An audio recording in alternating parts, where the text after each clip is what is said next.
Welcome in to the official kickoff of the 2026 college football season on Flag for Discussion. My name is Farbod and Jace, here as always with Jace Hatfield. If you were asking yourself why it's the official kickoff, first game's next week, August 27th, Thursday. We got an FCS game.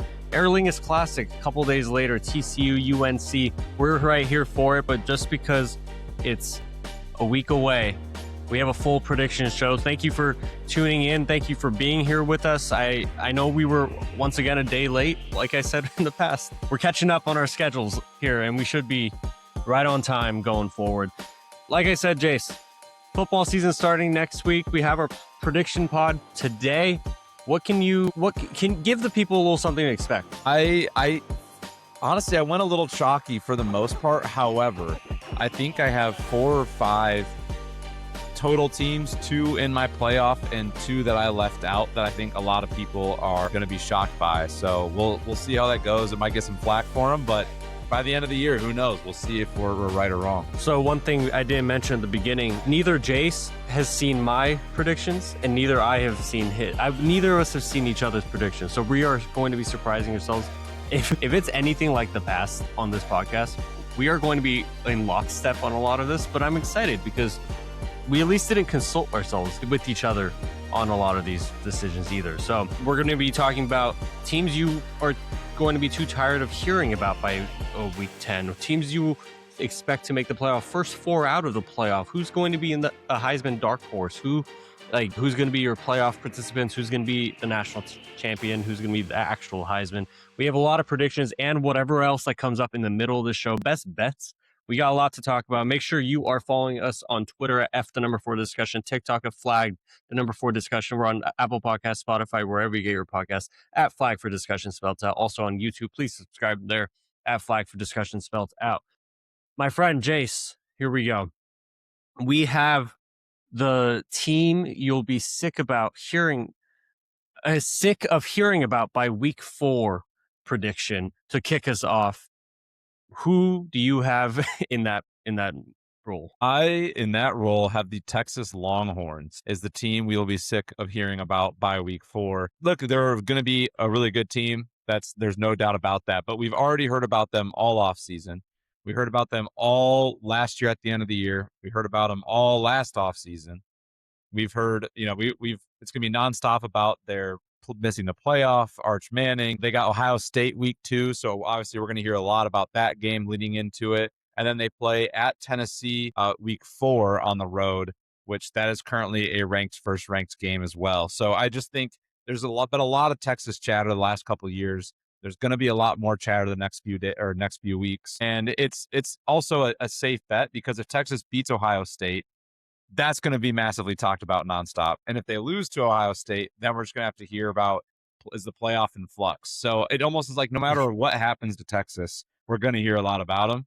So I think they're a safe team that we might be sick of it by week 4. If they lose to Ohio State, realistically, they will be, once again, you'll be more and more sick of hearing about them for a much different reason. It's instead of it going to be because, oh man, they're about to take over the world, it's going to be, have we reached the ceiling of Sark? Is this the end of the Sark days of continuing to build this team, grow this team, this offensive mastermind guru that he was promised to be? And yes, he's built the program up well, but hasn't won at the level that Texas fans want him to with the amount of resources that he has. So that immediately the microwave will be turned up, the stove will be burned, his seat will be warming if they lose that game, and immediately you'll start hearing more about them. For my prediction, I'm going to stay in the same state, but move down to Lubbock. I think Texas Tech, we're going to be tired about hearing about them by week 4. So obviously everyone knows overall why I would say this. Like we were tired of hearing about Texas Tech by like a month ago. At first they've taken over the offseason. At first, do you remember we loved everything Texas Tech? We were loving how Joey McGuire was taking shots at Sark. We were talking about how he wanted to cancel his first 2 games of the first game of the year against Abilene Christian and cancel Texas's first game against Texas State to try to make sure those 2 teams can match up week 1, have an in-state blue blood rivalry. We loved them for that. So that was their high moment. And then the Brendan Sorsby stuff came down. And then they posted a 20-minute video defending themselves. And then they just kept going back and back and back on their Brendan Sorsby take. Cody Campbell made himself a bit of a villain. And all of a sudden, Joey McGuire came out of the ashes and made them look a little bit better by the Big 12 media days. But here's where I think we're going to get really annoyed by hearing about Texas Tech. Easy schedule. It's a cakewalk. They got shit on for that at the beginning of the offseason. But easy schedule. They maybe ranked a little lower than they want to be with Will Hammond. They maybe play a little bit downer of a game compared to what they were expected, not as dominant. People start calling them frauds and whatnot. And Joey McGuire or people in the Texas Tech community start pulling out what's happened to our team this year. Like, not the victim card, but like you should just be proud of the young men for continuing to play ball. And they're out here like, you know what I mean? Like, they would just take, you know how Michigan did the Michigan versus everybody kind of thing and everyone got really tired of it? I think Texas Tech is going to immediately start doing that if people start like shitting on him. Yeah, they're gonna have like a tortilla throw for Joey and a tortilla throw for Brendan, and like they're gonna start coming out with gimmicks like that. And like you said, they have a cakewalk schedule, so it feels like they're inevitably going to be in the conversation from yes to week 4. But even if this was to week 10, I would feel even better about them being this team. If it was to the end of the season, I'd feel good about it too, because every big win they have, we're going to hear from it. And then on the flip side, kind of like Texas, if they lose a game, it's going to be also a big and highly talked about moment about them losing and what the implications are. And Texas Tech as a team, if they lose a game in the Big 12, all of a sudden we're going to start hearing the lobbying, right? We're going to hear about how good the Big 12 actually is and how deep the conference is and how a conference loss should impact that. So that they're similar to Texas, where it's No, like no matter what outcome happens, we're going to be in for a ride. if Texas Tech loses a game, it's not going to be that. It's going to be, well, we wouldn't have done that with Brennan. Like, you imagine what our guys would have been if we had the quarterback we paid for, and all of a sudden it'd be like, once again, just taking the side of a victim instead of just owning it up and playing football. All right, we kind of got through our warm up prediction, obviously, and this is kind of our miscellaneous section of our predictions. Number 2, Jace, you want to lead it off? Yeah, let's do it. So we're gonna pick a preseason top 10 team that we think is most likely to collapse this season. I was very excited for this one because 2 big reasons. Number 1, it's inevitable. It's going to happen. It happens every year. There's always a team in the top 10 that ends up falling out of the rankings. That's a total dud. Last year, there was a lot of them. Right off the top of the head, Clemson, Texas, Penn State last year. And that, like, you and I were both duped. We were all in on those 3 teams, as was most of Yeah. the country, and they did nothing. And this year, you look at these top 10 teams, and so many of them look so good. And it's so hard to see where they stumble so much. But I have one team that I feel pretty confident I think is going to stumble. I'm stretching the top 10 on it because I'm picking team number 10. But I will let you take the reins here, and I'll start us off with your selection. I think we have the same team. I'm pretty sure we have the same team because this team was my most likely to be a surprise playoff contender last year. Bringing in John Mateer, Ben Arbuckle, OC, with Brent Venables' defense, we were like, they're going to go and do some crazy things because their offense, if you remember the year before, if they just could get any health or any ability to move the ball, that their Brent Venables' defense would do the job for Oklahoma, but it just couldn't. Now, last year, we saw the highs and lows of it. We saw Brent Venables and that defense really show out. We also saw the offense with John Mateer have really high moments. John Mateer was had the leading odds to win the Heisman at one point last year. But he had the thumb injury. Then when he came back, it just felt like they were playing hero ball. They couldn't run the ball. John Mateer had to do everything, had to force it into tight windows. It wasn't working. I think Oklahoma will be good. I think their defense is still the talk of the town there, and I think their defense is the reason that they will win. But if they haven't figured out their run game woes, if they still need John Mateer to carry the team in all aspects, it's going to be really difficult, man. I'm looking at their schedule. On the road, they have Michigan, they have Georgia, Florida, Mississippi State, and Mizzou. And whatever you think of Florida, the Swamp is not a place you want to play on the road. But as Michigan and Georgia, we already know how tough those places can be to play, especially with a bit more improved Michigan team, a senior quarterback coming back for Georgia. And then their home schedule's not much easier. It's not easy. They got Texas, South Carolina with Lenora Sellers and pretty motivated offense trying to regain its mission. Ole Miss looking at Oklahoma like we got to win that game for sure because Ole Miss is a tough schedule. Texas A&M, Kentucky, like I would say Kentucky's probably the only one I could say it's a lock of a win. Every other game is winnable Mhm. for Oklahoma. None of those games are lock wins to me. And to me, that just makes me feel like I would err on the side of they're going to collapse over the side of, man, they're going to figure out the run game. I don't know. I'm just glass half empty on Oklahoma right now. I had the exact same analysis as you. I also went with Oklahoma at number 10, and similar. Just the schedule already, they would have to go 8-0 in difficult, hard fought 60-minute games to not collapse. And it's just that even the math itself, you feel like 6-2. Yes, that's successful in that case, but that also means they have 2 guaranteed losses on the schedule. And I don't know if that keeps you in the top 10 moving forward. And then if things don't go super well, you have one injury, John Mateer gets hurt again. Then all of a sudden, now you're looking at 4 losses, 5 losses, and anything beyond 4 losses, I would definitely call a collapse. And same thing as you with the run game. A lot of people are high on Oklahoma, yes, because the defense. And then a lot of people are all in on John Mateer this year. Last season, the defense was elite, and it was still a rough season for Oklahoma. And like you said, did they do enough to fix the O line or the running game? The O line is a pretty similar O line to what it was last year, and the running back room is a pretty similar running back room to what it was last year. So did these guys get that much better and are going to be able to start dominating in the SEC when they couldn't last year? Is John Mateer like truly going to take that next step? Yeah, a lot of people want to write up his woes to his injuries. And I totally understand. But I said it last podcast and I'll say it again.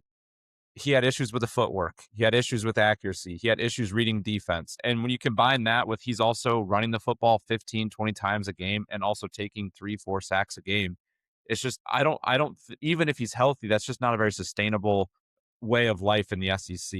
And I don't know if he's the high enough caliber of a quarterback to withstand this kind of schedule without getting much of a run game help. It didn't work for him last year. It looks like they're kind of going in with the same blueprint to hope it works again.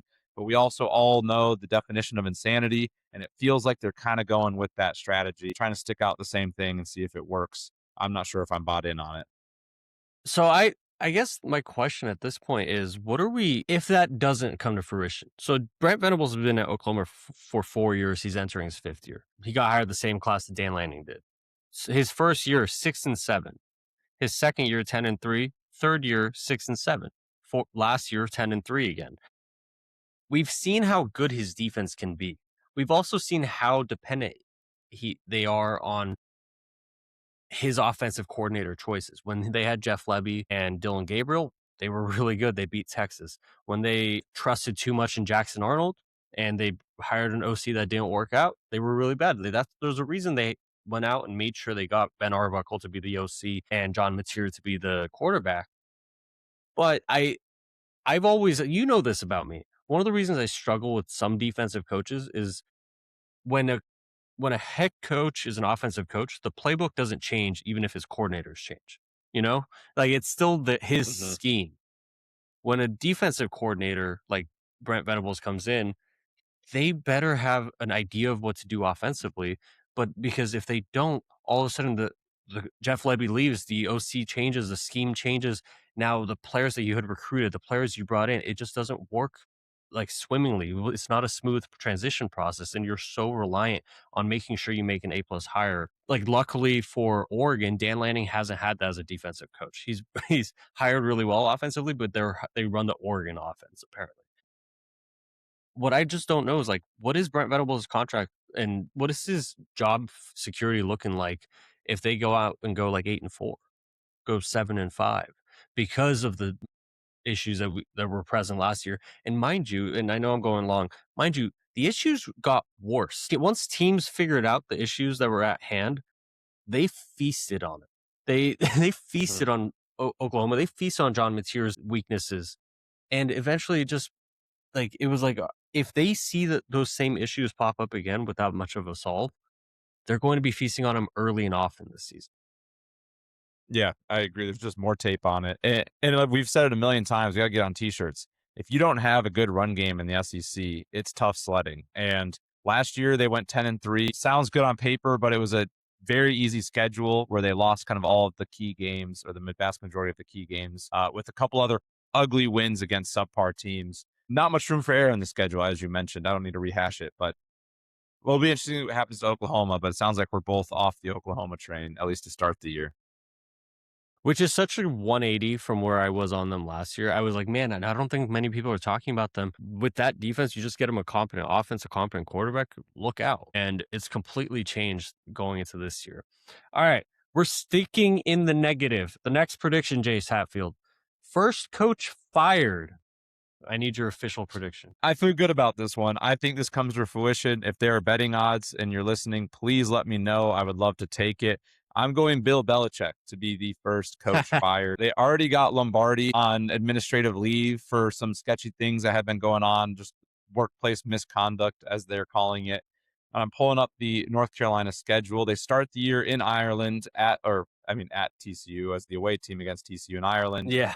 And then they go week 3, they play at Clemson, and then week 4 is Notre Dame. There's a very real chance you're 1-3, in which case I think he could get canned, because then they go at Pitt, at Duke, Syracuse, Miami. So you might want to try and figure something out for those Pitt, Duke, Syracuse games before you play Miami. So I do think there's a very realistic chance by October 10th, North Carolina has an interim head coach. And I just also think Bill Belichick, I can't imagine him fighting that hard for his job.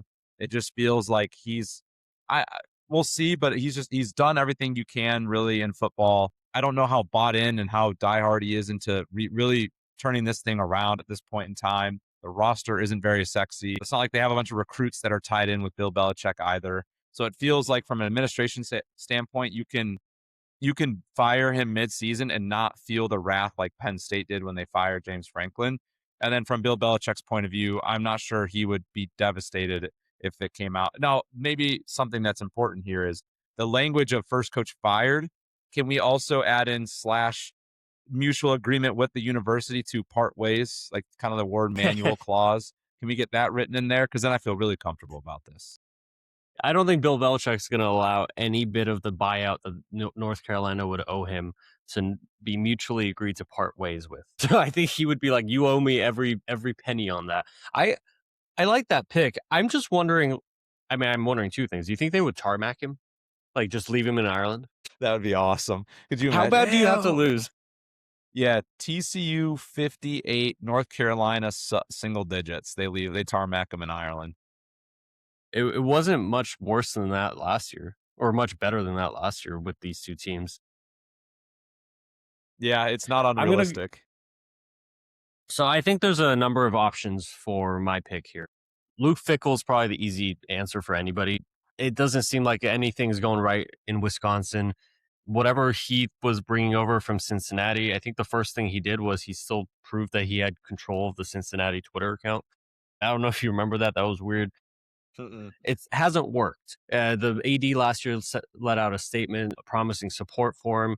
Still, it's very bleak. The Wisconsin fans, honestly, and you know more about Wisconsin fans, but I've seen them on Twitter saying like, all I want is some more consistent touchdowns. And that's never a good place to be, but he's not my pick. Yeah. But he's a very easy pick because they play Notre Dame week 1.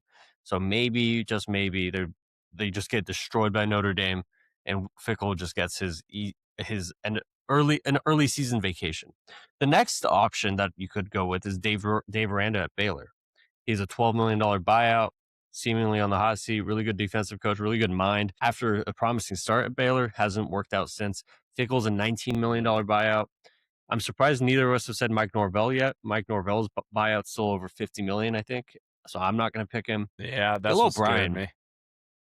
I'm gonna go with Bob. Bill O'Brien, 7-6 year 1, 2-10 year 2, with like a program record of like 10 straight losses or something. It's just pretty dismal out there. I don't know. I think the Belichick era disciples are soon finding their end as head coaches in at least college football. Yeah, I agree. They didn't Matt, even in the NFL, like Matt Patricia struggled with the Lions there, and then he came back to college, was a good coordinator with Ohio State when they won the national championship. And yeah, Bill O'Brien, unsuccessful run in the NFL relatively, and then back here at Boston College, very unsuccessful season last year. And now I'll admit I'm not as tuned in to Boston College this upcoming Same. year as maybe I could or should be. But I think part of the reason why we're not tuned in is there is little to no hope from within the organization, from within that fan base, and that just kind of bleeds outwardly. It's a rather bleak, forward-looking season for Boston College.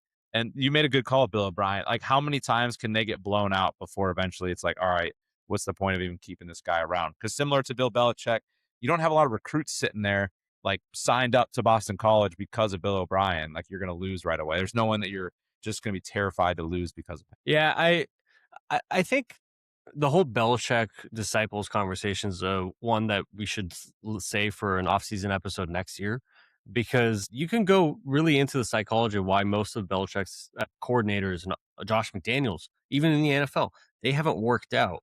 But Bill O'Brien, I'll say this: he was a good OC ish at Alabama. Bryce Young won a Heisman.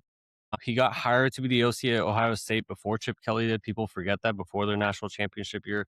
He leaves immediately to take the Boston College job. And I like one of the reasons I didn't want to put him as my prediction is because he left and took that job to be closer to home. His son has some special medical needs that are better taken care of in like the Boston area hospitals, and they're comfortable with their doctors there. So that's one of the reasons he took that job. It wasn't necessarily like, oh, I can go win a national championship here compared to Ohio State. But it's just if you were keeping along with Boston College Twitter last year, it was 7-6 year one, looking good, looking like we can build on this. 2-10 year two, it just got really bleak. Like there was no shot. They got blown out, blown out, blown out. But let's get to some positivity. I think you know my answer for this next one. I might know yours, but I don't know for sure. Let's go with your prediction for the best first year head coach, Jace.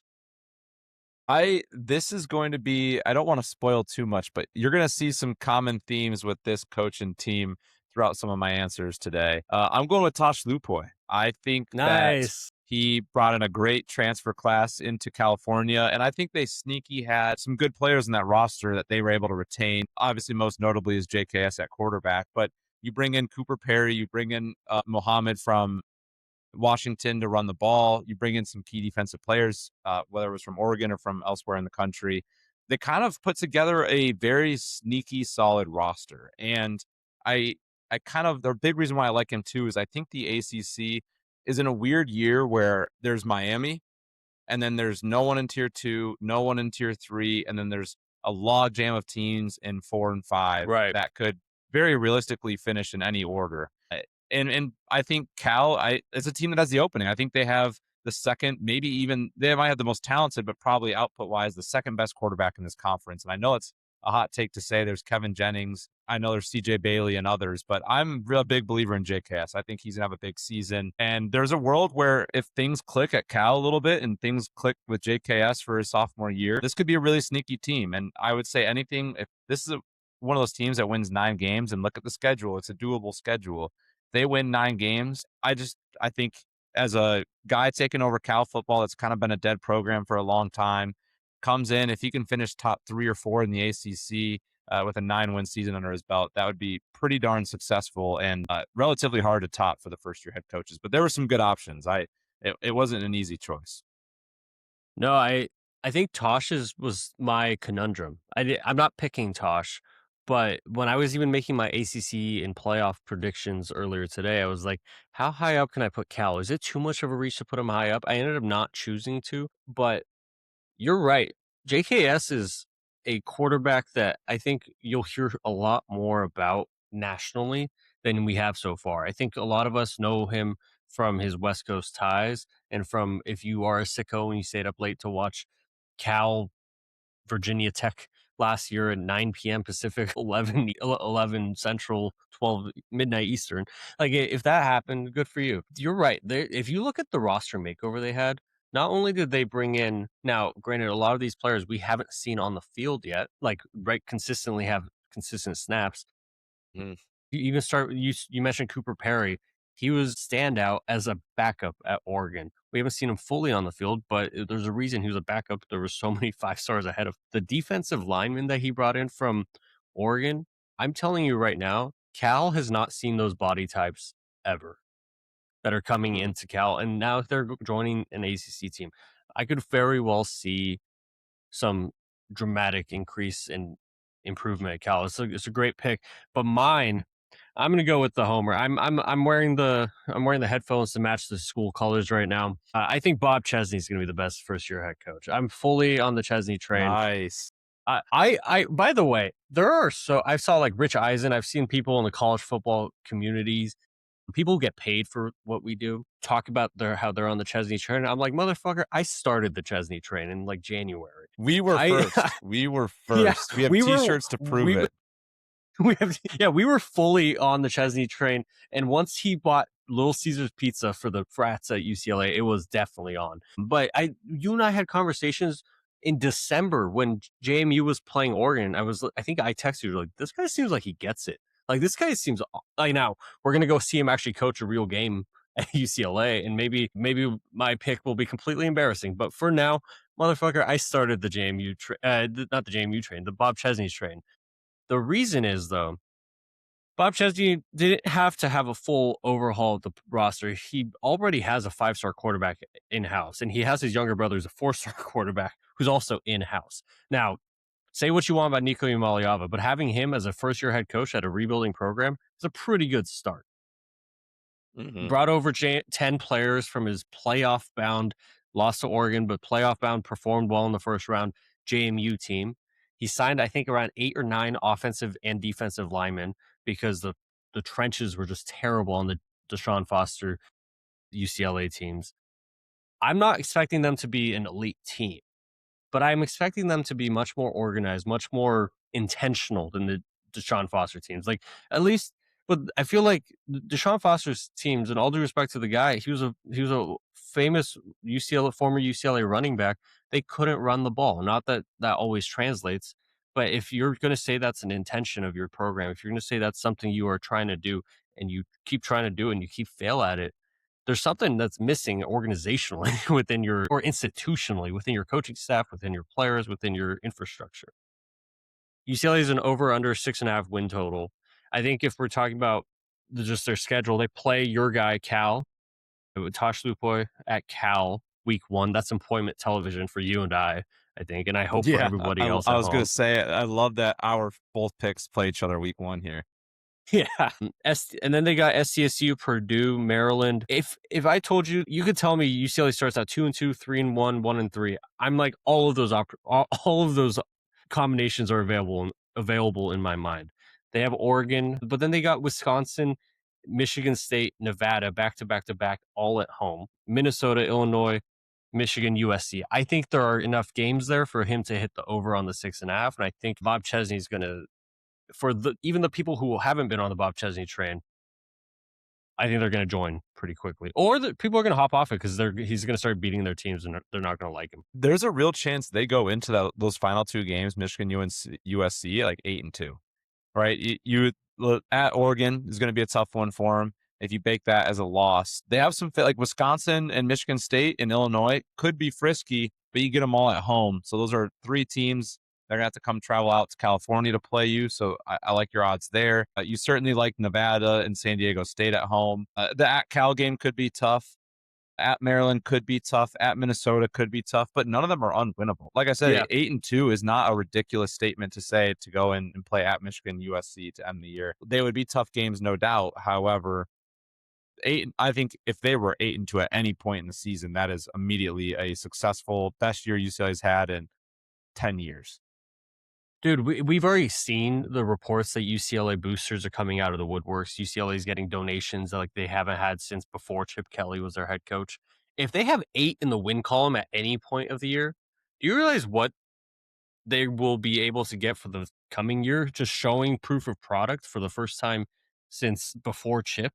Like that alone is huge, but I still think Bob Chesney, go for it, man. I like it. All right, we're 30 minutes in, and we haven't even gotten to Heisman or playoff stuff yet. So I think All right, let's we go need quicker. to, yeah, we got to fly through these here. All right, next one. Hottest name in the coaching carousel for 2027. Who do you got, Farbod? I thought this would be he would be named last year, blew out UCLA 35-10. He went 9-4 in year one in New Mexico State, 26-13, led Idaho to the FCS playoffs in all 3 years he was there, including 2 quarterfinal appearances. Jason Eck, I think, should have been Love hired it. as an FBS coach last year. I think he's going to be hired as an FBS coach this year. Wisconsin, by I the way, love former Wisconsin offensive lineman, so maybe that's the spot.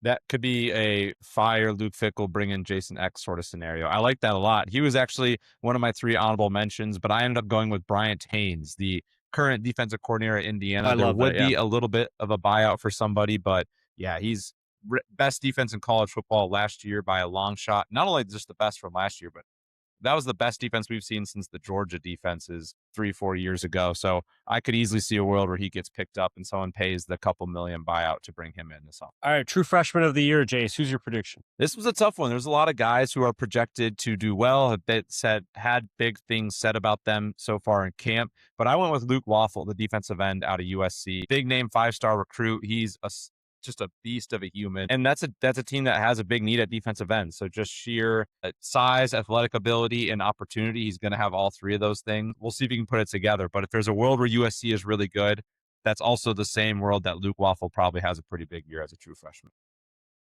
They need that. They need that body type. And that's what they've been saying at USC camp for a while this off season of like, wow, for the first time in Lincoln Riley's tenure, it looks like we have the bodies to hold up in the Big Ten, which is kind of nuts to say for a coach entering his 5th year at a program, but at a major program, but whatever. I like that pick. Mine is also a massive man, Jackson Cantwell. I think so. He's the offensive tackle at Miami. It might be a little bit of a chalky pick, but the kid was paid handsomely out of high school. He was in a bidding war between Miami, Oregon, Georgia, and I'm assuming other programs. Everybody wanted this guy. Miami had to have this guy. Mario Criswell, the offensive line guru. They lost Francis Mauigoa to the NFL. If he's developing like people are saying he is, by the end of the year, I wouldn't be surprised if he is fully locked in Francis's old spot at left tackle. And then if Miami is to do anything in the playoff or in the ACC and in the playoff, it's with Jackson Cantwell honing in that tackle spot for them. Yeah, that's a great call. Opportunity, like what you're talking about. He's going to play 12 games more likely than not. Knock on wood that he's healthy. The opportunity's there. There's a lot of good impact freshmen though. We picked 2 great Yeah. ones, but there was 20 more we probably could have picked from. All right, moving on, and you set me up well for this. I'll start us off. The superlative is transfer portal impact player of the year. First year guy out of the portal. Who's going to have a big one? I have Darian Mensah. I think your guy, Jackson Cantwell, does hold up at tackle really well. And I think just like Cam Ward, just like Carson Beck, Darian Mensah is going to come in, and I think he's even got more talent than those 2 guys had. Not only does he have year 2 Malachi Toney, but he's also going to have Barkatse, who's used to having as a wide receiver at Duke, and they had a big year together. And then he's going to have Mark Fletcher back again, and then he's going to have year 2 Gerard Pringle, which I expect big things out of him and more opportunities. So this is going to be a team, and they lost a little bit defensively. So I think the offensive volume might be there. And with how easy their schedule is, the eye test is going to matter for this team, meaning I could see them running up the score on some subpar ACC teams, which would bode well for Darian Mensah. So I'm going to go with Darian Mensah to help out this Canes team.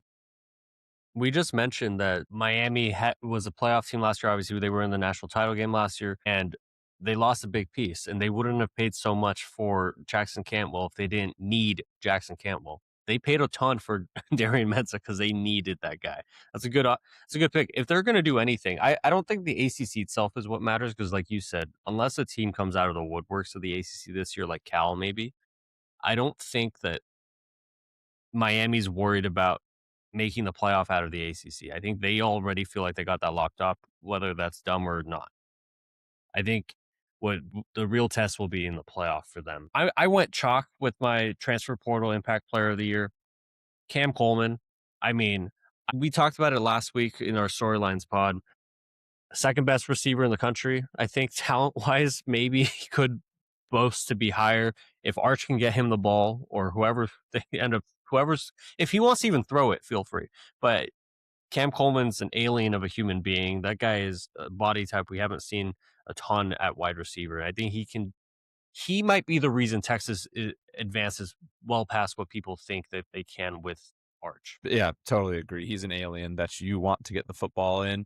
And that's going to lead me to my next one, Farbod. This is a national breakout player of the year. I want to hear your pick. And if you have an interpretation, I think there's a few ways to break this one down that you want to give us. Please add that one in there as well. So I guess the question for breakout player is it can't be a guy that I heard I was just looking at perusing some articles of people talking about breakout players, and someone insinuated Nico Iamaleava. And I was like, I don't think entering year 4, year 3, he can be a breakout player. Yeah, He's a former very number one well-known QB. yeah, he's a very well-known name. He's been starting for 2 years in the SEC, now in second year in the Big Ten. I don't think he's the guy to he's in that category of being a breakout player. For me, it's like who's going to be a household name by the end of the year and who isn't right now. And maybe call it bias, maybe not. Nasir Wyatt, the linebacker at Oregon, I think he's going to be unreal. The way the coaches have been talking about him, and when he was recruited to Oregon, he already got the Dan Lanning. Dan Lanning just got his Nakobe Dean. If you remember, Dan was the DC during the first iteration of the Georgia defenses in 2021 that were elite, won the national title. Kobe Dean was a big part of that, just a do-it-all linebacker, extremely fast, can get at anywhere and everywhere, just gets behind the line of scrimmage right away. Nasir Wyatt, the way the coaches have been talking about him is like, that guy's about to do things we haven't seen at Oregon from the linebacking position. I think he's going to be a household name by the end of the year. I think the speed's going to kill, and that's my pick, Nasir Wyatt. Nasir Wyatt sounds like an elite linebacker name too. Like, some guys just have that name. Nasir Wyatt is like a name that's like Nakobe Dean. That is a fantastic stud linebacker name. Nasir Wyatt is up there too. My pick was Kamario Taylor, the quarterback out of Mississippi State. That's your guy. That's my guy. My interpretation to you is the same. I wanted to pick a guy that if I said his name, 90% of fans would not know who I was talking about, or maybe not know which team.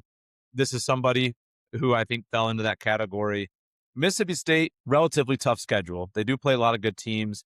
I'm not sure, he's going to be my breakout because they're going to be 10-2 and he's going to be like a Heisman contender. But I do think he's going to have phenomenal highlights. I think he's going to have some big games. Mississippi State this year seems like a team that's poised for 1, maybe 2 big time upsets this year, and he's probably going to be a big part of that. I think he's one of those guys that next year in the transfer portal, he could be a name in there that's getting big offers from all the big schools, unless he wants to stay with Mississippi State. But I think he's going to do big things. He's just one of those quarterbacks, kind of like Lenora Sellers, where he's big, he's strong, he's fast, he has a can of an arm. Can he put it together? We'll have to see. But he's got the intangibles that are there to make it happen. On my honorable mentions, I had JKS, as I talked about him earlier. Just I think he's a really precise, solid quarterback. The reason why I didn't want to pick him, though, he was a 5-star QB out of high school, and that kind of feels like picking a guy who's a 5-star feels weird to break out. And my other one is Cutter Boley, Arizona State quarterback this season. A lot of people aren't talking about Arizona State. It's a tough schedule. And this kid, I think once Sam Levitt left, people kind of forgot that Kenny Dillingham can coach quarterbacks. He can coach offenses. This kid's going to have everything around him to succeed. And I do believe that he could be a pretty big household name by the end of the year. I love that. I think it's good that you're sticking to your big guns of Kamario Taylor. Hey, by the way, I don't even know if Mississippi State continues to show improvement under Jeff Lebby and Jeff Lebby keeps his job after this year, I don't see why he would even leave. But if he does, I'm long story short, what I'm trying to say, if he leaves, it's because Jeff Lebby's not there in my mind. I can see that. Jeff Lebby's done a great job with quarterbacks in his career. So not a guy you'd want to leave quickly. All right, Jace. Next prediction. Who is your dark horse Heisman pick? Now, this isn't necessarily our Heisman selection, Heisman winner, but it could be, I guess. Maybe you have both of them being the same picks. We're going to get to that one in a second, but dark horse pick to win the Heisman. I struggled between 2 guys. I was between the guy I did not pick, who is Byron Brown. He is outside the top 10 Heisman odds. He's put up 4,000 yards and 40 TDs last year with Golish. I could see him doing it again. I just don't think Auburn's going to have the juice as a team to do enough to get him to win the Heisman, which is why I didn't go with him. My actual pick is Will Hammond. I think Will Hammond is going to be on a 12-0 Texas Tech team. I think that this team plays a lot of teams who are not very good. And I think that Texas Tech's going to want to play, pardon my language, they want to play fuck you football this year. They're going to want to beat teams up. They're going to run up scores. They're going to want to get the eye test going early due to the weak strength of schedule. I got Will Hammond as my dark horse Heisman. I could see him having a huge year. Okay, that is a phenomenal pick.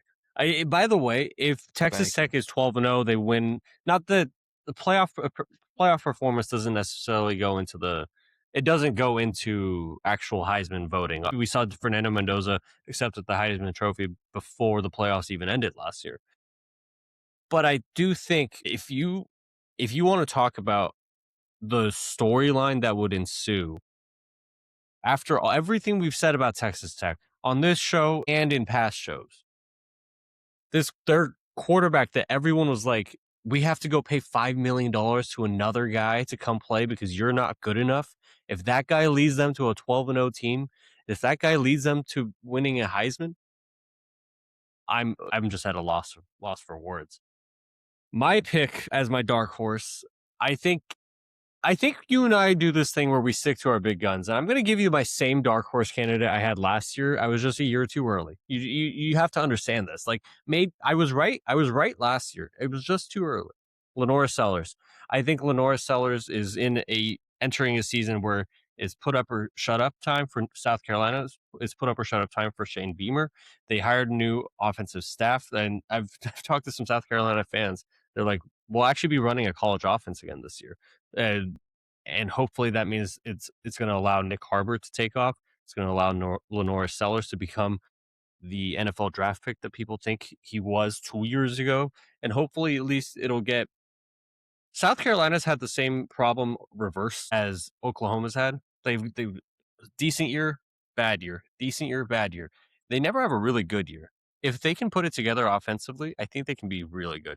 They could be upsetting some teams. I don't know if they're necessarily playoff. I like that pick. The talent's there, similar to my love for Kamario Taylor. They're very similar players. The talent is there. The size is there. Can the team put it together is the big question. And if they do, he would obviously be a part of that. The only thing going against you is South Carolina did get 2 big wide receiver injuries today. Nick Harbor does continue to play this season, but I believe it was was his brother who got hurt at receiver. And then I don't remember the other kid's name, but they did lose 2 receivers for the season today, which was, I don't know if it was a collision between the two or what happened. If you can win Heisman a lot easier if you're entering the year without any receivers. It means that you did more to do it. That's a good point. It just improves his case for him, really carrying the team. All right, less of the dark horse. Who is your actual Heisman pick for 2026? My actual Heisman pick is Darian Mensah, the quarterback out of Miami. Similar, it needs to be known. I did pick him because I think he's the best player in college football. I don't even think he's the best quarterback in college football, but I just think Miami is going to be a team they play a super weak schedule. So I feel very comfortable with the fact that they're probably going to be 11-1, worst case 10-2 or better, which means they're going to be in the playoff conversation, which makes me feel good about that. I also think they play a lot of bad defenses in the ACC. He should have no problem with Malachi Toney, his 2 running backs, and Barkati just throwing the ball downfield, putting up big numbers. Miami's produced, like Carson Beck put up big numbers. Cam Ward obviously put up massive numbers 2 years ago. I think everything's there for him to have a big year. And some of these, similar to Texas Tech, I think Miami knows with the weak schedule and being in the ACC, style points are going to matter. I think every point's going to count for them. So I just can see a world where they're up by 40 in the third quarter and he's still taking deep shots. They're still throwing screen passes. Like, they're still doing things. So I just think he's going to get the volume and it's going to shake up for him that way. I don't dislike Darian Mensah. I know you're not saying he's the best quarterback in the country, but the amount of Darian Mensah love on this podcast has mostly been from you. So I hope people don't think I dislike Darian Mensah, but I like the pick. I'm not sure if he can get there. I like I said last pod, I just need to see more from him. I don't know fully what I get. And maybe this year I'm going to look really stupid because obviously if you put a talented quarterback with really talented players around him, he's going to blossom and maybe even more so break out than he did even last year at Duke. I mean, I guess I guess he did win the ACC title last year, and that's something Miami can't say that they did. My Heisman pick. See, I was going back and forth. Do I go chalky? Do I go the Dante Moore route? Do I go CJ Carr route? Which realistically, the only reason I don't know if he can get it, their win total is 11.5 because that schedule is pretty late. They do play some hard teams, sure, but I don't know if I'm not saying it from my side, but I don't know if the national conversation, national discourse is going to allow him to get it. I think it's just going to be, if he gets it, that's a travesty. Like, he's a great player, but he didn't play anybody to get there. Like, whatever you want to call it, like I'm wondering if that's just people are just going to start hating on it, and that's going to make people not want to vote for him. I also was thinking of the Arch Manning route. Maybe with Cam Coleman, something's going to unlock. Jaden Mayava, we said it last week. We said it 2 weeks ago. When was the last time Lincoln Riley had a quarterback with him for 3+ years that didn't win the Heisman? Like, he could really boost up. The last guy I was thinking of that I'm not picking is Sam Levitt. We saw him really good, almost win a playoff game 2 years ago. Have a weird year last year, injured, and also, is he staying at ASU? Is he leaving ASU? We don't really know. If LSU is going to have the year that I think they will, maybe he's an option. My guy, I'm going safe. I'm going with Julian Sayin. And the reason I'm doing that is Ohio State enters a year where, like, they don't have the biggest target on their back in the conference. We covered this last week. Oregon probably does, because a lot of people are looking at it as it's now or never for Oregon. Indiana coming off a national title game, is the talk of the town in the Big Ten. They're both looking to be good. USC is looking to be the best team Lincoln Riley's had. Michigan is looking like, even if the talent is not fully up to snuff yet, but they are at least under a competent, organized leadership infrastructure now under Kyle Whittingham. So, and mind you, they play at Texas week 2 against Arch and Sark and everyone. My point is, if Julian Sayin is a one loss quarterback against Texas, Iowa, Illinois, Indiana, USC, Oregon, Michigan, that's a Heisman in my mind. That's a guy who took his team to heights that they necessarily would not have reached on their own. And to me, that's a guy that I think, maybe because he's just this quiet, smaller kid, like maybe like not as assuming, not like uber flashy. People don't talk about him much, but as he goes, the team goes this year for Ohio State. He has the storyline. Like, you painted a good picture. Like, if things go really well, he's gonna have the storyline, the like fun story that sounds really good. Which, like, when it comes to the people picking the Heisman, you never know at the end of the day what's gonna be the difference maker. And so, yeah, like, he does have that edge over CJ Carr, or have that edge over Darian Mensah, of the body of work, and the story is gonna be prettier. My one holdback with Julian Sayin is the argument of, how much are they going to credit him for team success versus Jeremiah Smith or the other 7 5-star receivers or the defense. So my only holdup with him was just the potential for other players on that squad to get more credit, than whether they deserve it or not, but just get more credit than would allow Julian Sayin to end up winning it. I get that argument. I think the last time we've seen, I mean, Jeremiah Smith is the type of receiver to get credit over his quarterback, no doubt. The last time we saw a receiver, if it's always the conundrum of, like, well, this receiver had this insane year, but they don't win the Heisman because their quarterback was the one throwing them the ball, right? Now, Jeremiah Smith's different than that. Last time we saw that was Devontae Smith and Mac Jones. Mac Jones had a good year. Devontae Smith was the flash. It was the reason he had a good year. So Devontae Smith got the Heisman that season. I completely agree with you. That narrative will come up. Like I said, I'm not hating on Notre Dame. I just think people will hate on the possibility of CJ Carr being a Heisman with their schedule laid out as how it is, unless he lights up BYU for like 600 yards. Yeah. All right. Conference champion and runner-up predictions. We have made it to the meat of this.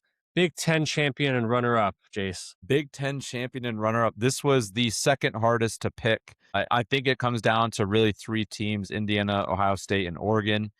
It's also tough because Oregon and Indiana don't play, but Ohio State does play Oregon, and I believe they also get Indiana. So it's like hard to decipher who's going to come out of those 3. But right now I have Indiana tackling Ohio State in the Big Ten championship. a rematch of last year and the same outcome.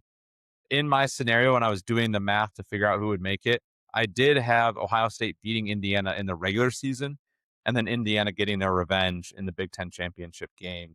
This is a tough one, but yeah, the Hoosiers over the Buckeyes in the Big Ten for me. I like that. I think what you said just now did sway my decision, because Ohio State is the only one of those two teams, only one of those three teams to play both of them.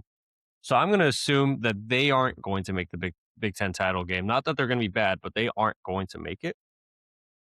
I'm putting Oregon and Indiana in the Big Ten title game. Oregon's going to win the Big Ten title game. I think this is going to be such an interesting year for the Big Ten. Finally, it's not just Michigan and Ohio State at the top. It's not just Oregon, Ohio State at the top, or Ohio State and Indiana and Oregon at the top. It's like Ohio State, Oregon, Indiana. But wait, USC could be really good this year. But wait, is Kyle Whittingham is Bryce Underwood going to make his second year jump under Kyle Whittingham? Could they be really good this year? Like, how good is Matt Campbell? How good is Rocco Beck at Penn State this year? The Big Ten is going to be a lot deeper than people think. I totally agree. And there's Washington in there. They're in the mix. Iowa's always kind of in the mix. It is a little bit deeper.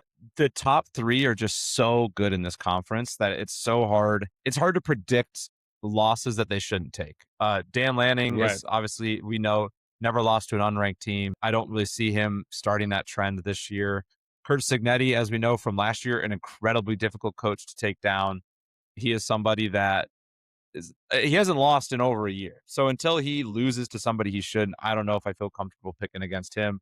And Ohio State's Ohio State.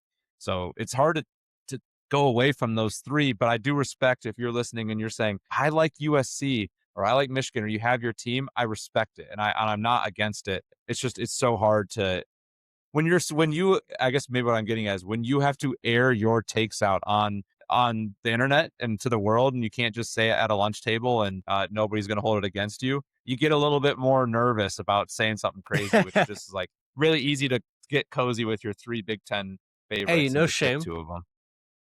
No one's paying you to be right.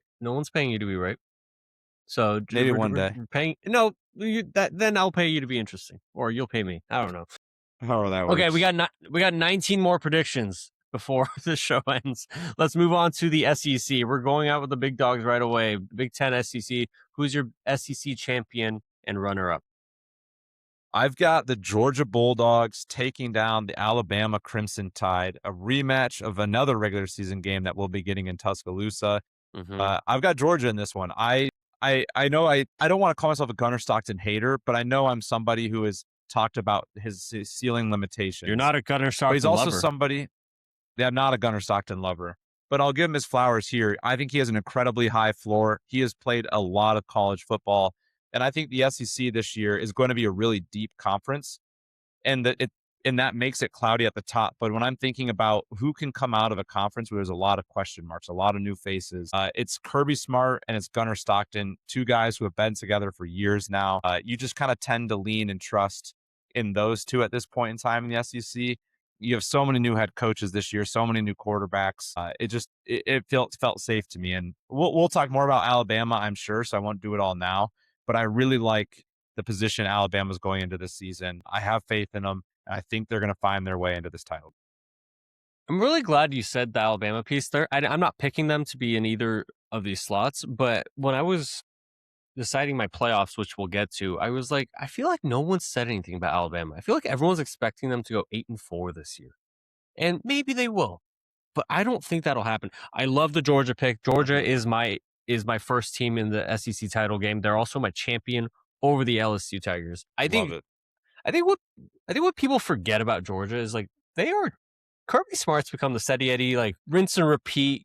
Whatever you expect from Ohio State, it's going to be Kirby Smart at Georgia defensively. And he's going to have his team ready. He's going to have his team prepared. And I've set the line in multiple podcasts in a row of when was the last time Lincoln Riley had a quarterback for 3 years, didn't win the Heisman? When was the last time you had a coach as experienced and decorated as Kirby Smart have a quarterback entering his senior year and have them not be all over the preseason magazines and charts and like this team is about to go win it all? No one's talking about Georgia, and it's weird to me. A lot of the SEC has just kind of been I think because of the overturn of the Big Ten, the SEC has been lowly talked about a lot this offseason. And for better or for worse, because sometimes it's better to fly under the radar. But the atmospheres of the SEC are so awesome to watch games that I think the second SEC football starts playing games again, even if it is Arkansas, Tennessee. Yeah, it's maybe not the sexiest matchup on paper, but as soon as you see Neyland rocking in a big game or a fun game like that, it just becomes so enthralling again. Alabama, pretty favorable schedule. LSU was my other team in consideration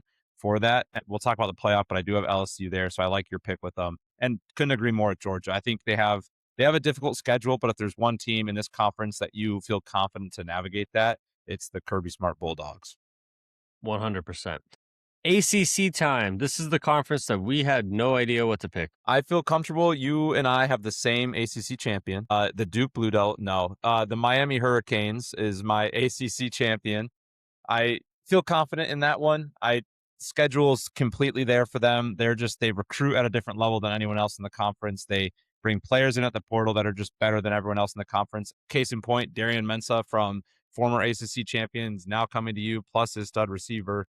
They just kind of operate at a level above the rest of the ACC right now. And I think I respect the crap out of it if you're going a different direction. Hopefully the DraftKings or FanDuel odds are in your favor, but you got to feel good about going Miami to win this conference.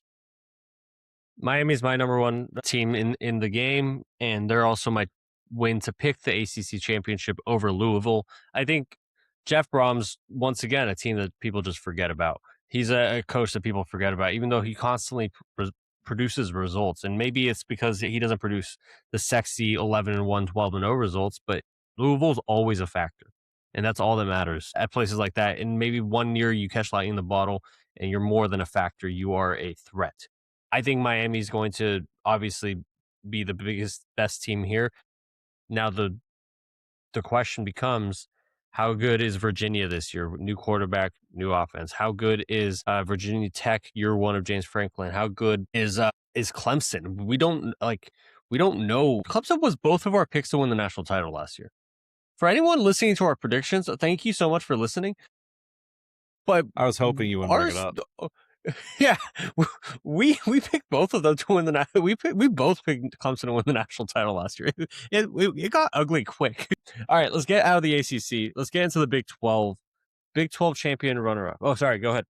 One thing I did not give the team that's Miami's going to beat in the ACC championship. My bad. I completely jumped the gun. No, you're good. I kind of forgot about it. So there's 7 teams I could have thrown in here. I went with the Cal Golden Bears. I have Cal playing ACC or playing Miami in the ACC championship. I've talked about what I think of Tosh. I've talked about JKS.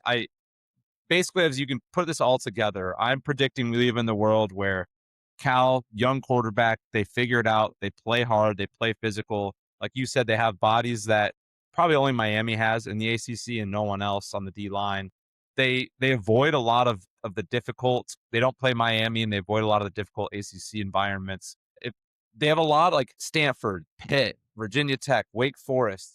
Those are navigatable games to me, and it's not crazy to think that they can weave their way through it and come out on top. There's always one team every year that finds their way in a championship game that no one expects, and I think that's going to be Cal this year. It was the ACC last year with Duke and Virginia. I kind of think it's going to be the ACC again. And DraftKings odds for Cal to make the ACC championship game plus 1,300 for a team that I think is pretty solid and they have a pretty favorable path to make it there. Plus 1,300 is pretty. That's just to make it, not to win it. So they can get blown out by Miami in that case scenario. So. We should go splitsies on that. Putting you all on. All right, I'm in. All right, Big 12 champion runner up. I think this is the conference that we said with Logan. They're probably the easiest conference to predict the winner necessarily. Maybe the ACC for some people. But it's your Heisman. Who do you think? I have 12-0 Texas Tech losing to the BYU Cougars in the Big 12 championship game. I think this is going to be the wrench that gets thrown into the college football playoff. It's what do we do with 12-1 BYU, 12-1 Texas Tech, who just lost? Can we punish them? Can we not? Do we really want? I think this is going to be the wrench in what is the decision making for the college football playoff. There's got to be some. It can't be an easy, let's put these 12 teams, and there has to be something dramatic. This is the drama that's going to ensue, in my opinion. Okay, so before we started recording, I had a different second team for the Texas Tech Big 12 championship game matchup. I had Utah in there because I firmly believe it depends. That's not my pick anymore, but I firmly believe the winner of the Holy War will face Texas Tech in the Big 12 title game.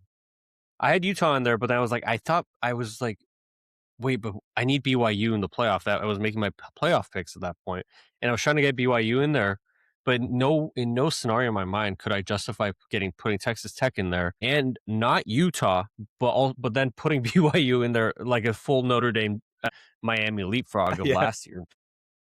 So I put BYU back in there, and originally I was planning on having BYU beat Texas Tech to cause that scene and thinking the playoff would just let both of them in. But you know what? Texas Tech is my champion of the Big 12. Pretty safe pick over the BYU.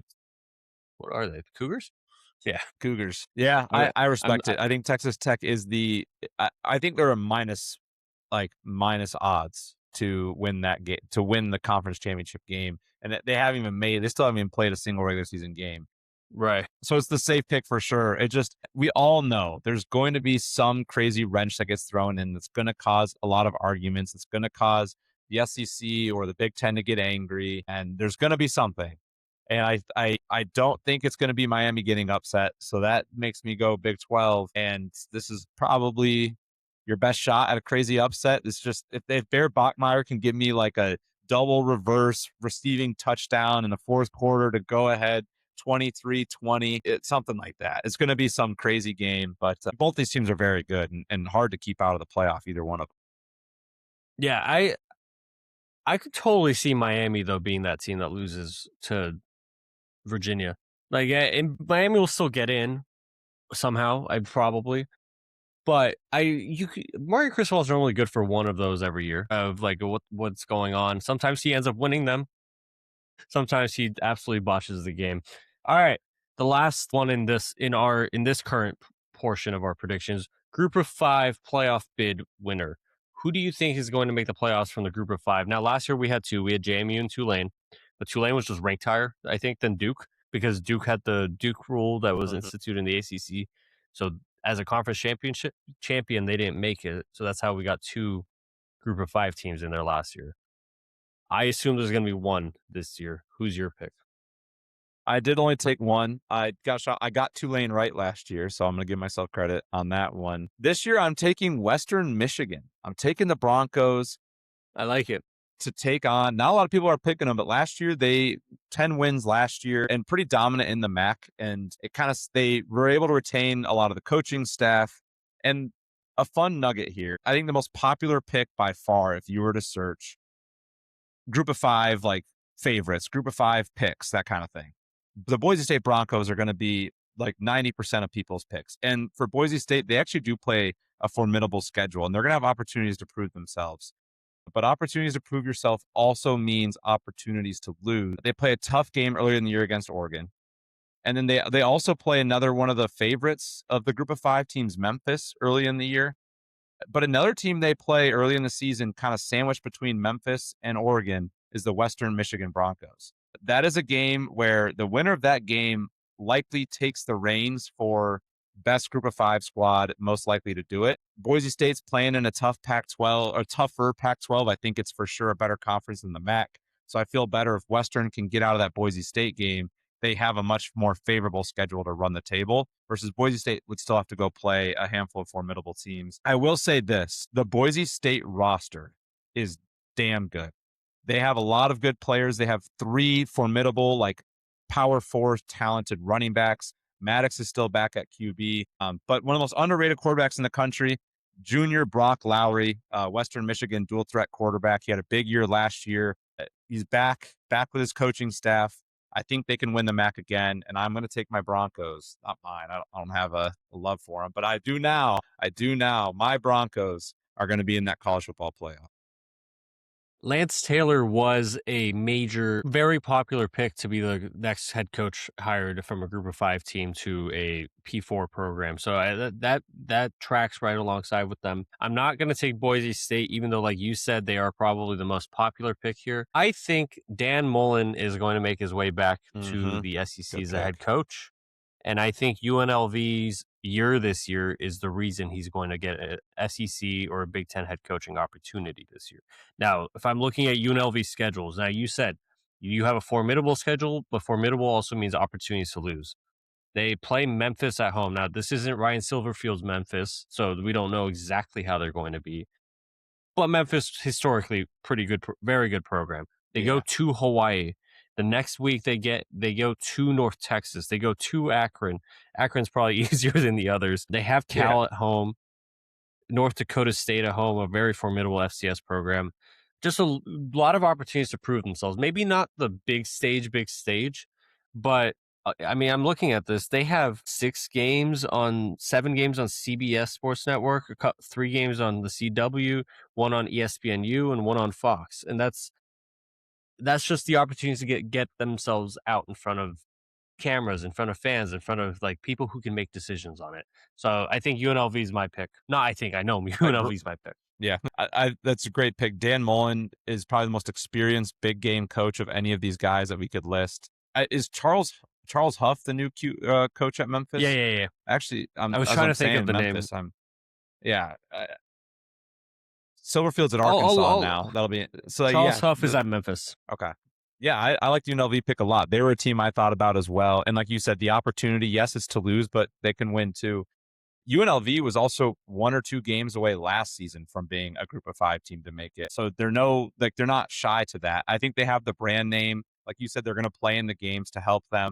That's my one fear with Western Michigan. I'll say they don't quite have the brand name or they're not going to play enough games on national TV to prove themselves. So it will take a special year out of them. It'll take that like PJ Fleck, Corey Davis year they had, 10 years ago now or however long it was. Right. They're going to need one of those years again. Now, the thing that not worries me, but they are playing Memphis. They are playing North Texas. But they're not playing Ryan Silverfield's Memphis. They're not playing Eric Morris's North Texas. So they're playing probably really good teams at their levels, but they're not playing North Texas of last year to be a full blown man, they beat them. They're a real legit team. I guess that's where I'm still iffy on it. All right, let's get into some best bets. Lock of the year. What's your favorite over under win total? Can I give 2 answers here because I really couldn't. I really love 2 of them. I have 2 as well. Beautiful. I figured who doesn't like getting a lock, right? So let me give you guys 2. First one, I'm just going to keep ripping this one out because I've said it a million times. Cal Golden Bears. On some books you can get them at 5.5. Some you get at 6.5. If you get them at 5.5, that to me was the lock. 6.5, I still feel pretty good about. As I mentioned, I do really believe in Tosh Lupoy and a lot of the transfers they brought in. And I do believe JKS, who's already one of the best freshman QBs in the country last year and who looked very poised. He looked like a veteran. He's turning 19 this year. I think he's going to take a step up and be even better. And it's a winnable schedule. You get Syracuse, you get Wagner, you get UNLV, you get Virginia Tech at home, thankfully for them. You get Wake Forest, you get Stanford, Pitt, Virginia, NC State. There's some favorable games in here, winnable games. You avoid Miami. I think you can definitely find 6 wins in this schedule. And there's 5 I think you can bake in. And at that point, you got to go 1-6, 2-5, and you're going to cash this in those 50-50 games.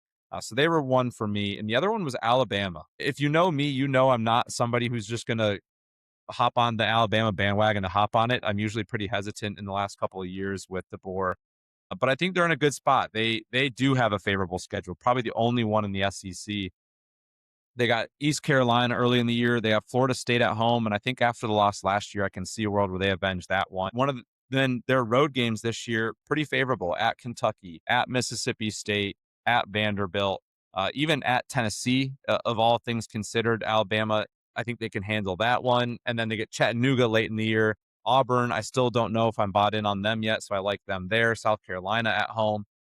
If they're 8.5 on almost every book, I think you can find 9 wins in this. That allows them to lose Georgia at home. That allows them to lose at LSU. That allows them to lose to Texas A&M and still win 9 games. So if you think they go over 3 against the big dogs, they're still going to cash that over. So I like that one a lot.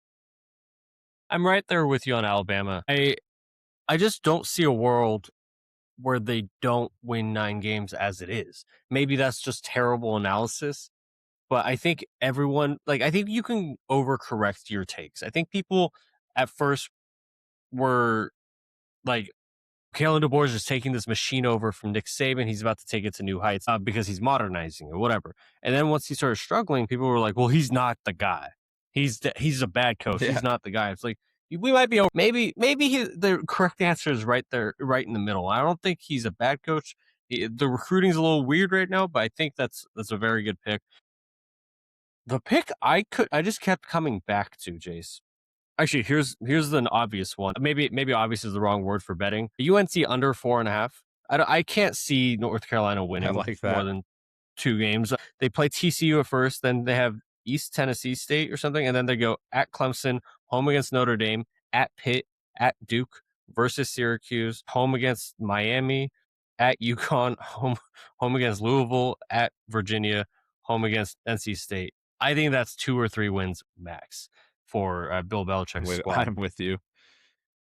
That's a great. I didn't even think about that. That's a phenomenal call. I might have to throw that in a parlay with these picks because I love that. What a Yeah, find. I think honestly, it's not even like roster related. It's just vibes related, and the vibes are down bad. You already mentioned And the Bill roster Belichick's the first coach. roster doesn't give you any pause either. Like that's No, you're okay. exactly. The one I love, and you might have seen this online somewhere, Houston over 8.5. If you're looking at Houston's schedule, Connor Wegman, Willie Fritz. Connor Wegman's a former 5-star kid, didn't work out at A&M. Willie Fritz got this job from Tulane. And whatever you think about Houston, Willie Fritz has said multiple times he came here to win a national title. He thinks he can do that at Houston. Whatever, if you think that's right or wrong, whatever. Their schedule this year: Oregon State at home, Southern at home. I think that's 2-0. Their Big 12 play starts out week 3 at Texas Tech. Even if you count that as a loss, whatever. Then they go to Georgia Southern, home against UCF, at Kansas State, home against Oklahoma State, at Utah. Then they got Cincinnati, Colorado, West Virginia, and Baylor to round it out.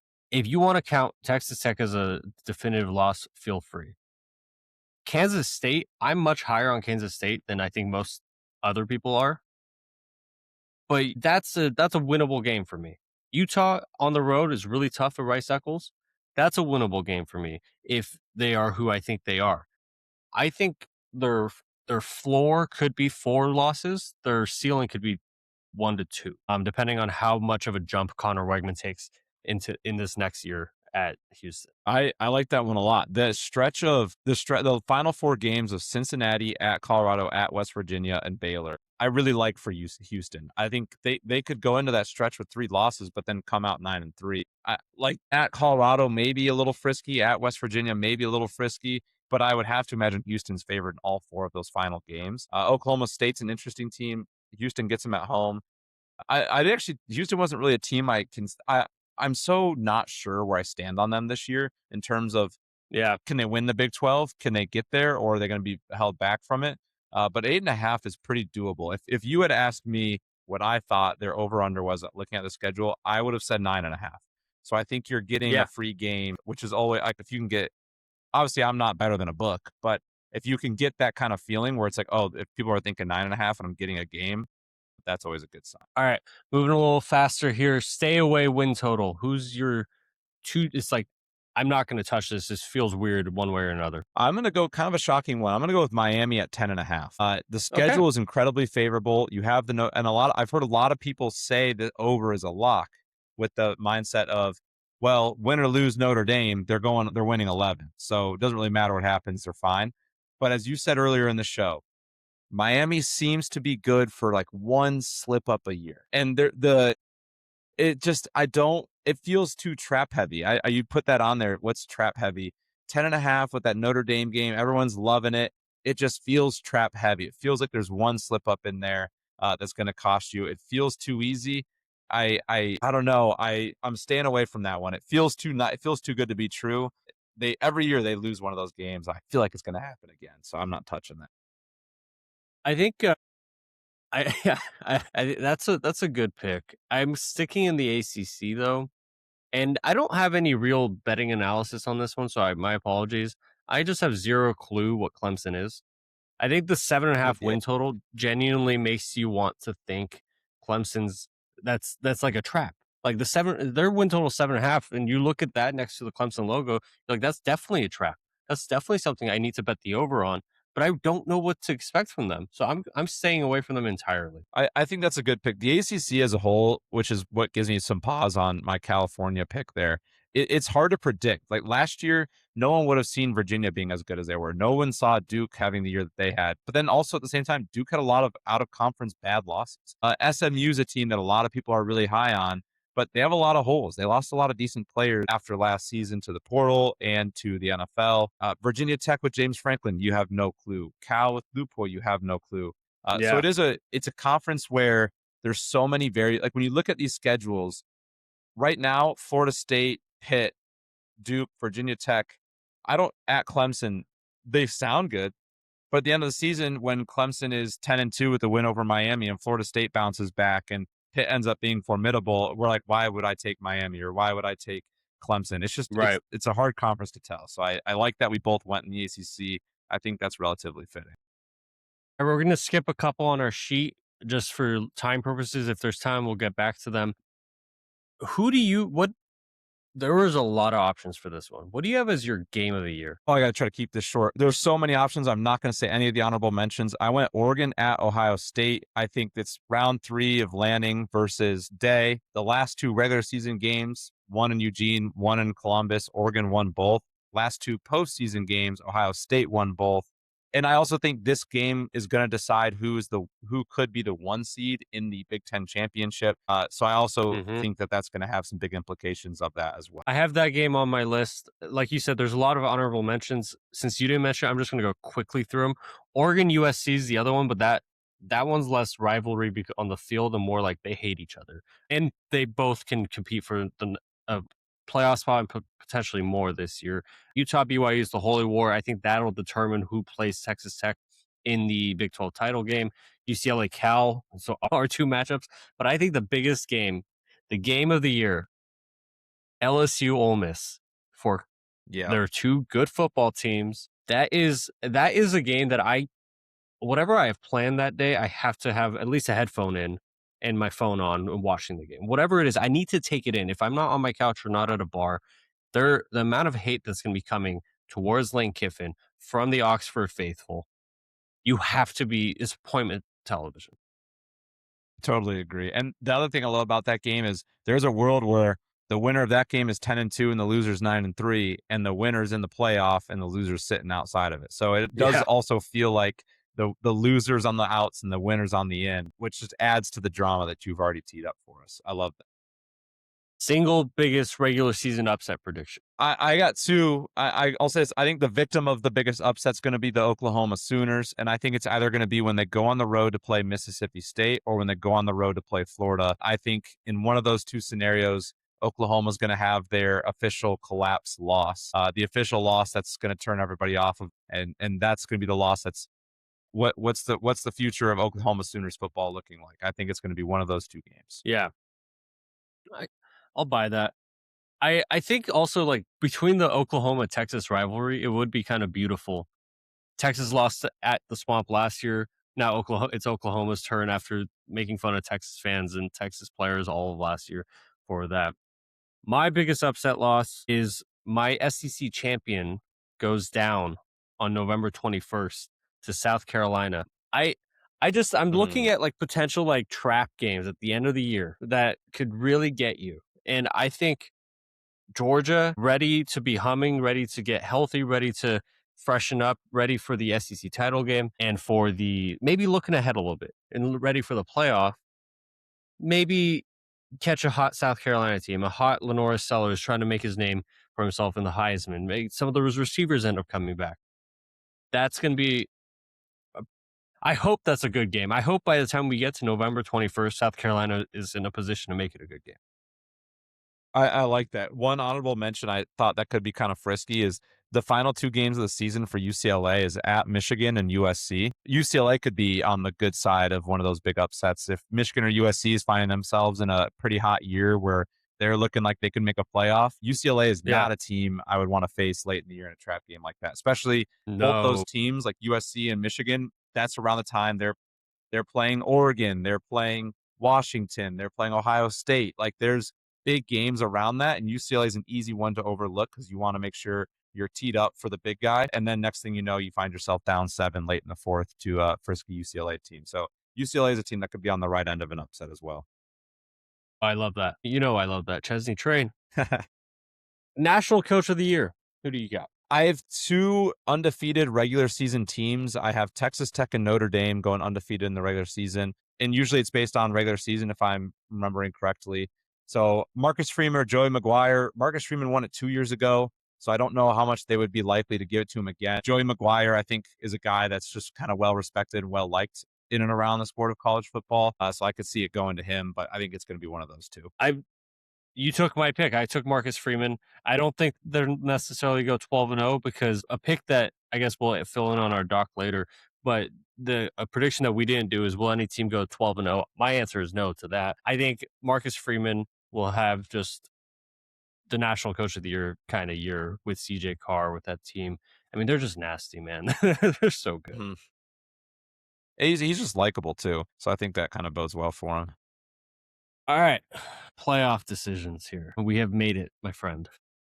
Couple days into this podcast, we have finally made it to our playoff decisions. First 4 out. So these are the 4 teams that aren't in your playoff.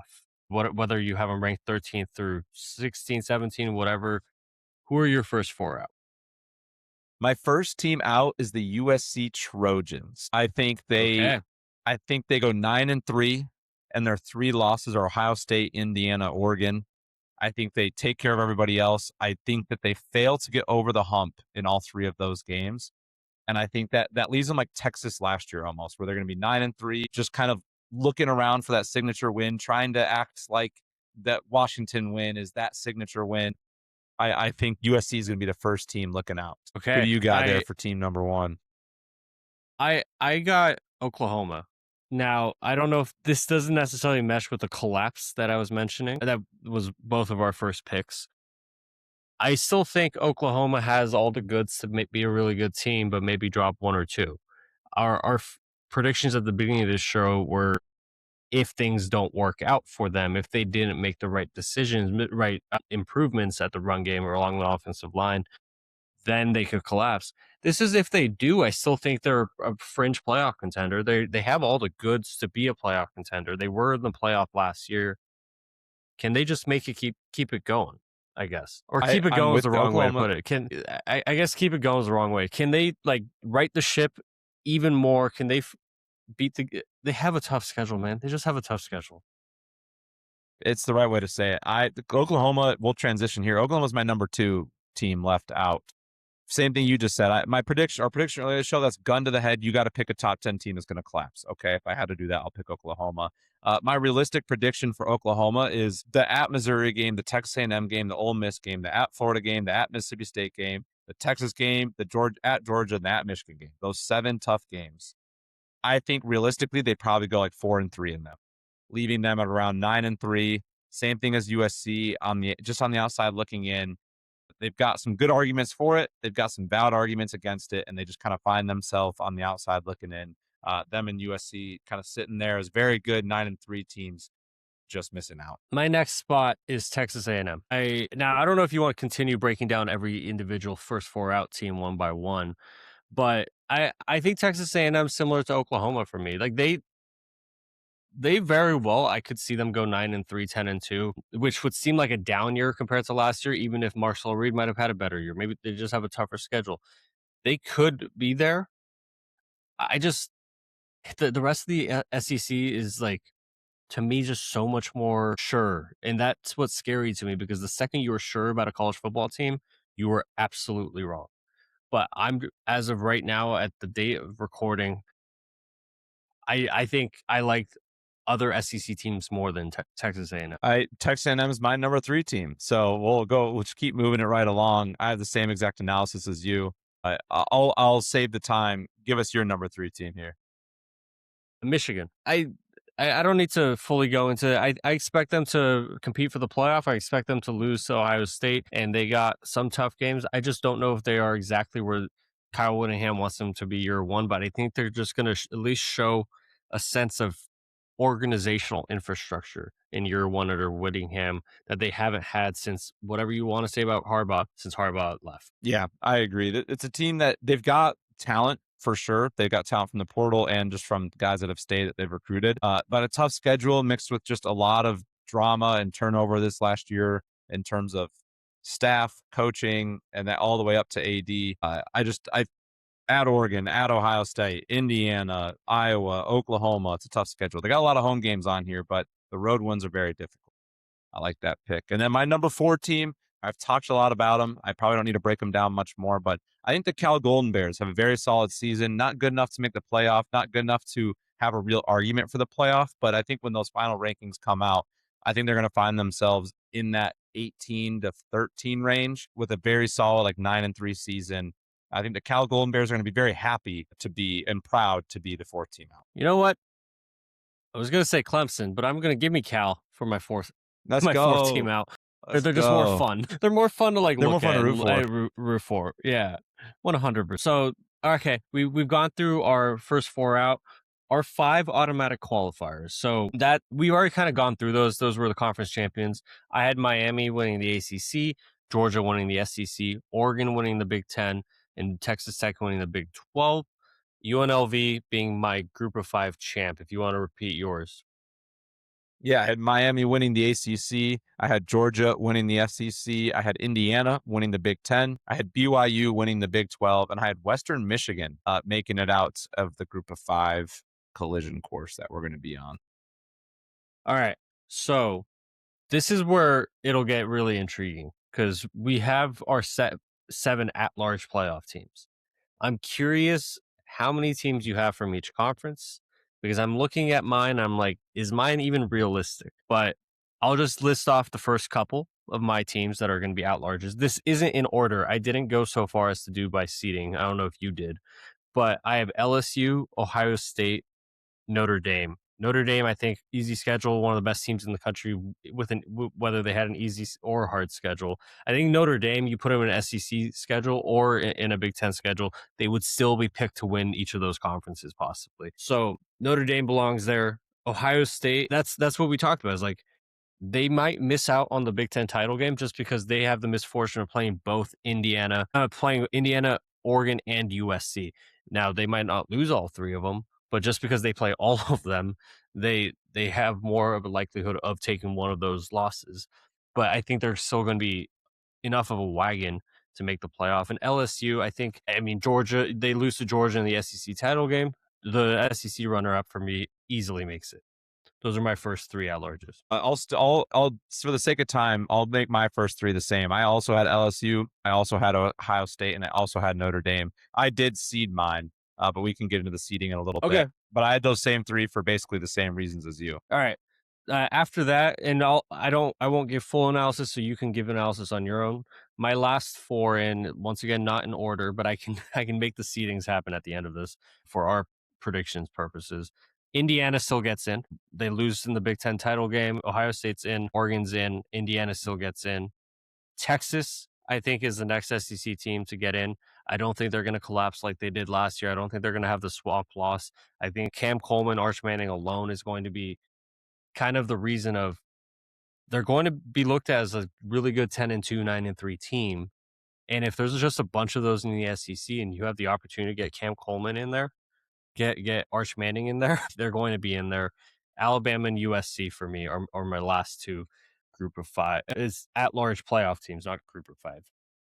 Yeah, we had very similar overlap teams. We had Indiana won my Big Ten. You have them there. I had Texas as my 12 seed. You had them in there. Alabama, I have in mind. You've got them in there. And then you have USC. I do not personally have USC. And then I also have Oregon. You have them winning your Big Ten. I think Texas is going to be a part of the 9-3 car pileup that's going to happen with USC and Oklahoma. and a few other programs. But I think similar to what you said, I think Texas is going to have I think their losses are going to be higher caliber than the other three, or at least up there with them.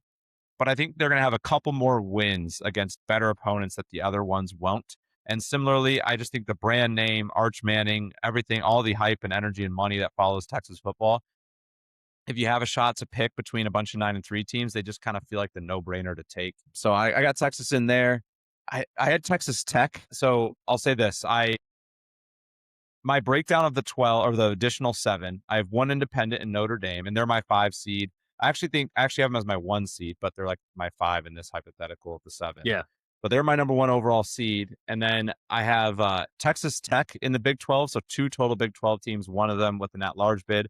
I have only Miami from the ACC. So no additional ACC programs are going to make it. And then I split evenly with the the SEC has 1 extra team than the Big Ten. Big Ten I have rocking with 3, and the SEC I have rocking with 4. Alabama, LSU, and Texas being my additional SEC teams. I think those 4 are going to be just a tier above. I think Ole Miss is going to be right on the edge. I just think they have played a really tough schedule, are going to lose a little bit after. I think people are underrating the coaching staff hits that LSU took. And I just think LSU on the other side with Lane Kiffin, I really like where LSU is at. I think they're going to be I think they're in an underrated spot moving forward. If you want it, my 1 through 12 here, I have Notre Dame as my number 1 overall seed. I think they run the table at 12-0, and I think that's a comfortable bet. I have Georgia at the number 2 seed. I have them. The only loss I have in the regular season is that Alabama game in Tuscaloosa, but I have them avenging that in the SEC championship. And I think a 12-1 Georgia avenging their only loss is a comfortable 2 seed. And doing the same thing, I have Indiana 12-1 avenging their loss to Ohio State. Georgia, if both these teams do go 12-1, Georgia's going to have the better wins. So I just have them at 2. Indiana at 3. They're pretty interchangeable, in my opinion. Another reason why I did that is because Ohio State is my 4 seed. Yes, they didn't win the Big Ten, but in this rebranded version of the 12-team playoff, you don't need to be a conference champion to receive a bye. It's just going to be the top 4 ranked teams. And I think because Ohio State and Indiana beat each other, and they're both going to be 11. I guess Ohio State would be 11-2 now. But I think because they beat each other, they'll just go 3-4 on them right there. That gives me to Miami at number 5. I think that's going to be a 12-1 Miami team. Only loss is Notre Dame, but they just don't have any marquee wins, I think, to jump those ones above them. And then it's where you kind of get into your conference champions and your Big 12s and stuff. Alabama at 6, BYU 7, Texas Tech 8. There's my Big 12 championship game there. And then the at-larges at the end, LSU 9, Oregon 10, Texas 11, and Western Michigan at 12. And then don't need to break down what all happens from there, but that's my top 12 in order. So basically, I mean, like I said, I'll put my 12 in our doc later. The main difference in our playoff brackets, you have BYU and Western Michigan. I have UNLV as my group of 5 and USC in. So what mine does to the Big 12 and the ACC is you only get 1 entrance, because I have now LSU, Texas, Alabama, and Georgia from the SEC. I have Indiana, Oregon, Ohio State, and USC from the Big Ten. Obviously, Notre Dame and UNLV. And then just the conference champs of the ACC and the Big 12. I don't know how likely that is. I'm almost wondering if Notre Dame goes and beats BYU handedly. Does it matter if BYU's 10-2 and lost in the Big 12 title game, or barely lost in the Big 12 title game? Because at that point, everyone's going to look at them and be like, well, last year's Big 12 champ got beat in the playoff pretty handedly. This year, you guys cried about not making the playoff, but you're 10-2 and you got beat by a team that we know is a playoff caliber team in Notre Dame. That's going to depend a lot on how they perform in those type of matchups and against Texas Tech, Utahs of the world. National semifinalists. Who's in your final 4, Jace? My final 4 ends up being I'm doing the quick math. I had written it out very well here. It ends up being Notre Dame versus Ohio State in that semifinal, and the other side ends up being Oregon versus Indiana in my final 4. Wow. Midwest supremacy. I don't want that smoke back again in the playoff semifinals if I'm Oregon. I don't either. No. All right. Well, like I said, I feel bad because I didn't list these out the way you have. But my final four is Oregon, Notre Dame, Ohio State, and Texas. I really wanted to make Texas LSU. I really did, and then I really wanted to make them Georgia. But I just think LSU beats. If they're going to upset anybody in the playoff, it would be Layton finally getting his beat on Kirby Smart. And now that he's at LSU, he beat him once last year. But I think Oregon, Notre Dame, Ohio State are the best teams in the country, and then we'll see who wants to be in contention for number 4. And that's just an easy top 4 in my mind. Yeah, I agree. Those three just feel they're so complete on both sides of the ball in the trenches. It's just hard to pick against them. Everyone else has a little bit more question marks. Don't mean weaknesses, as Josh Pate likes to say, but I think everyone else has a couple more question marks than those three. I have Notre Dame taking down Ohio State to go to the national championship game. And I have Indiana and Oregon. Like you said, I don't want the smoke, and the Ducks don't either. I have Indiana taking down the Ducks again to have a Notre Dame Indiana national championship game. The state of Indiana is going to be on fire. A lot of lifelong Notre Dame fans that became Indiana fans last year, all of a sudden to support their alma mater once they got a pulse, they're going to have to decide what they want to happen because that's going to be my national championship game. Holy fuck. Okay, so in my mind, in my final 4, Oregon beats Ohio State, moves on to the national title game. Notre Dame beats Texas, moves on to the national title game. So this is also the spot that Oregon was dying to get to the last couple of years. This is, if you are on a linear trajectory in college football, the national championship loss is exactly where you'd be if you're Oregon for this coming year. We have our matchup. I have Oregon, Notre Dame. You have Indiana, Notre Dame. Is this going to be back-to-back years where we have the same national champion? Or are we going to stray away from that? Jace, who's your national champion? The Notre Dame Fighting Irish, 16 or 15, and I think they're going to do it. I think they're going to run the table this year. They're going to be fresh. They're going to be ready to go for the playoff. They're just so dominant in the trenches. Their defense is going to be so poised. I just think they're going to be such a hard team to beat this season. I think that they have a lot going for them. They have a lot going in the right direction. I think it's going to be a dogfight of a game, but I think they take down Cignetti and they get it done. The Fighting Irish are my 2026-2027 national champion. All right, please tell me you didn't pick them because we just jinxed the shit out of them if you did. I mean, but my problem now is if I pick Oregon, if I switch my pick and pick Oregon, then it's jinxing my team. And I've made it a goal never to pick my team to preseason to win the national title until I see them on the field. But obviously, I think Oregon can win this game. I think Notre Dame can win this game. I'm still that fan that like I won't believe it until I see it.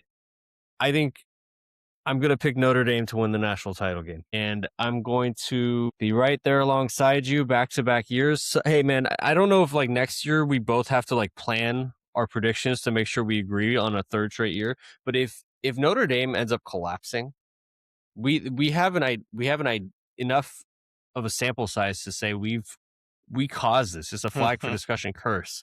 We did this to Clemson last year. Now we both agreed on Notre Dame. This might not bode well with the Fighting Irish, but there's a reason we both picked them.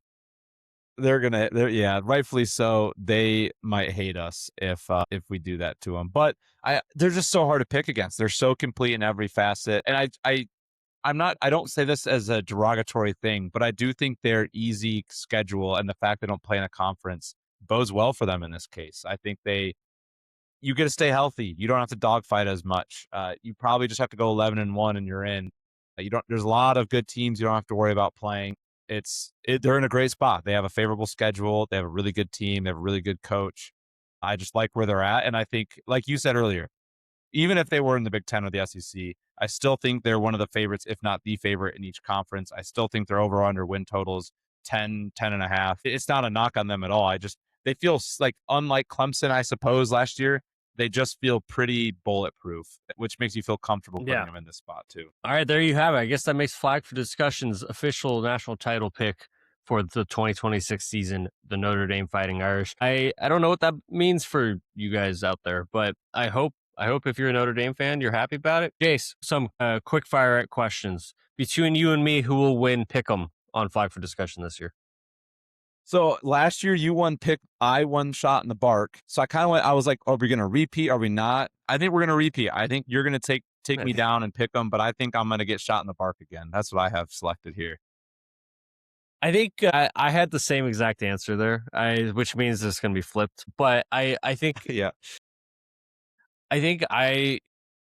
You always went for interesting. I sometimes just went for like, do I think this team's going to win or not? So that always hurts you in shot in the bar, in just normal pick'em, in our pick'em.